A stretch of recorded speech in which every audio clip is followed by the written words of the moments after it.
We've shown you how Harvey has the potential to damage crops, but what does that mean for you and rural economies? TWILA's AJ Sabine takes a look at what could be the economic impact of Harvey on Louisiana's $12 billion a year ag industry. As Harvey rains down all across southwest Louisiana and beyond, the markets for ag crops such as rice, soybeans, and cotton soak up uncertainty.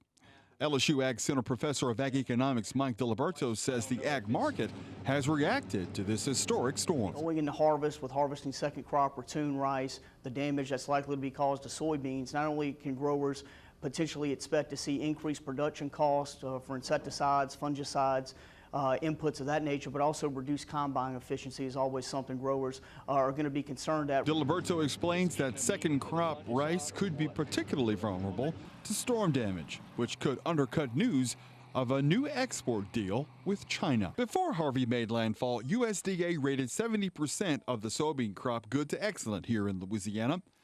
As the storm moves northeasterly, those numbers could be in jeopardy. Almost half the soybeans have already matured. Some of the early maturing soybeans have already been cut. I think USDA estimated about 25% of the beans had already left the field.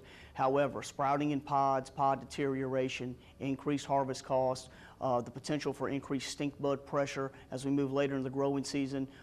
Do growers use harvest aids? Can that deteriorate pods anymore? These are questions I think that are going to be continually asked by growers and of agents alike to see if they can minimize the economic loss from those crops. Fuel prices as well as shipping costs could also be impacted by Harvey. Deliberto says don't be surprised if you see a jump in price in both sectors after Harvey is history. Industry experts are thinking that you may see some volatility in your fuel prices that's likely to affect any kind of trucking or any harvesting operations for the growers that still have crops left in the field. Always a concern too. Fuel comprises a large share of variable production costs. Always linked to that too as being a major driver of profitability.